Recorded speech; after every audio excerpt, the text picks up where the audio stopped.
സമീപം ഒറ്റയ്ക്ക് നക്ഷത്രങ്ങളെ നോക്കി ഇരിക്കുകയായിരുന്നു. പെട്ടെന്ന് അവയിലൊന്ന് ആകാശത്തു നിന്ന് വീഴുന്നതായി എനിക്ക് തോന്നി.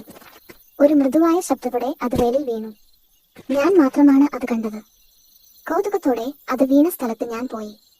അവിടെ ഞാൻ വിചിത്രമായ പച്ച വെളിച്ചത്തിൽ തിളങ്ങുന്ന ഒരു കല്ല് കണ്ടെത്തി. അത് എന്താണെന്ന് എനിക്കറിയില്ലായിരുന്നു, പക്ഷേ അത് അമൂല്യമായി എനിക്ക് തോന്നി.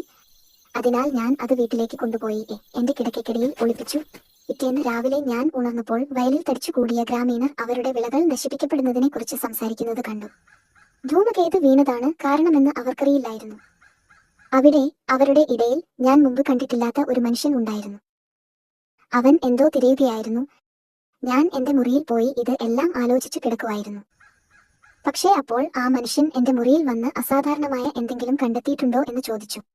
സത്യം പറഞ്ഞാൽ ഞാൻ ഇഷ്ടം പോലെ പണം നൽകാമെന്നും അയാൾ പറഞ്ഞു.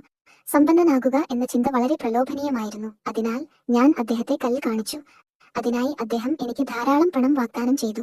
ഞാൻ സമ്മതിച്ചു. അങ്ങനെയാണ് എനിക്ക് ഇന്ന് ഉള്ള എല്ലാ സമ്പത്തും ലഭിച്ചത്. എപ്പോഴും കൂടുതൽ പണവും സമ്മാനങ്ങളുമായി ആ മനുഷ്യൻ പലതവണ തിരിച്ചു വന്നു. ഇപ്പോൾ എനിക്ക് 73 വയസ്സാണെങ്കിലും ഞാൻ അദ്ദേഹത്തെ ആദ്യമായി കണ്ടതുപോലെ തന്നെ ഉണ്ട്. ഇപ്പോഴും അയാളെ കാണാൻ. അവൻ കല്ലുകൊണ്ട് എന്താണ് ചെയ്യുന്നതെന്നോ എന്തുകൊണ്ടാണ് അവൻ ഇപ്പോഴും ചെറുപ്പമായി കാണപ്പെടുന്നതെന്നോ എനിക്കറിയില്ല. ആ കല്ല് മാന്ത്രികമാണെന്ന് മാത്രമേ എനിക്കറിയൂ. അത് ഒരുപാട് നിഗൂഢതകൾ ഒളിപ്പിക്കുന്നു.